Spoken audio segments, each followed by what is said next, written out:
All right, IL-12 is called. Bost declared victory just a few minutes ago. Darren Bailey conceded. I'm with Michael Butler. He's at Mike Bost's election night celebration. Michael, show us the room. I heard that Bost getting Oh interviewed yeah. now. See if you can see back here. There's a lot of people over here, and there's the press and stuff's in the other room. So they're interviewing Congressman Bost right now and kind of getting a statement now that the race has been called. So What's the it's mood then? rowdier over there. What's the Do mood what? then? What's the mood at the party? Excited. Everybody's excited and happy and relieved. I mean, that's a big thing because obviously this was kind of a nail biter. We had some polling that showed, Mike up, but we didn't really know what the final result was going to be because turnout was a big factor in this race for sure. Yeah. Yeah, well, and that's the thing. I mean, what we were reporting all day is that turnout was abysmal. And so the question is, you just don't know what that's going to do to an election. With low turnout, it's anything can happen because a small group of voters can wildly swing an election. So that's what's just had everybody scared today, right? Right, absolutely. Yeah, but Bailey supporters seem to have a lot of motivation and energy behind them. So that was kind of a wild card.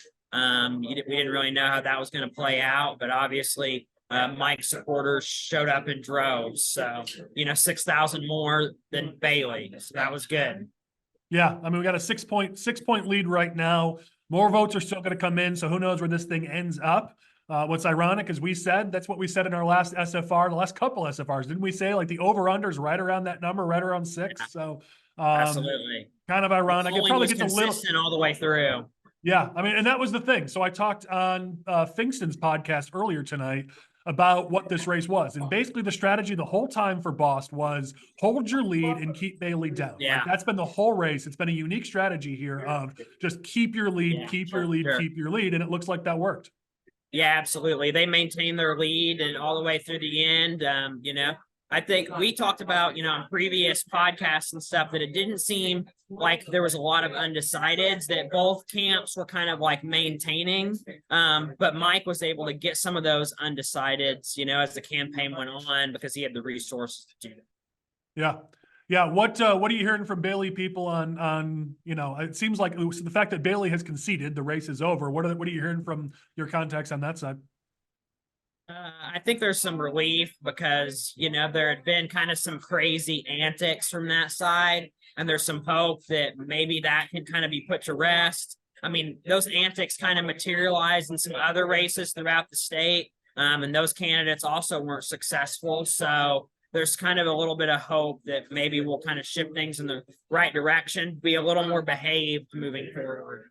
Michael, I mean, listen, you look at it seems like all the incumbents pretty much won, right? So if you beyond even Bost, you've got all these state ledge races where it looks like all the incumbents pulled it off. So it seems like this was the last 6-9 months of our lives. It was all just a bunch of wasted time, wasted money, because we're basically right where we started a year ago, right?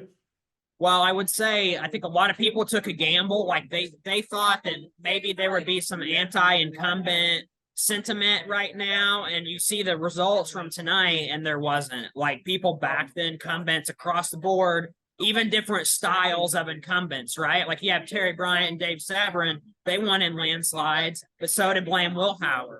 So a lot of people in Southern Illinois are happy with who they're currently being represented by, and they weren't looking for a change. But that's very different from, 2 years ago, whenever there was kind of an anti-establishment mindset that prevailed, and a lot of those kind of candidates won those primaries. So that's a fair point. Though I will say it was possible to win as challengers in primaries this year because we had some clients down by you that won, and we'll talk about that very, very soon in an SFR or something else, not here in this video. But it certainly was possible to win in this primary because we did it. But you see a lot of these races we're talking about, the incumbents pulled it out, and like you've got right there with Bost, it seems like everyone's pretty excited there. You got to keep muting, huh?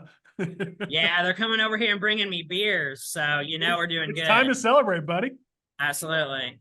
Let me ask you about this. What does this mean for Darren Bailey? I mean, he put out a statement in his speech.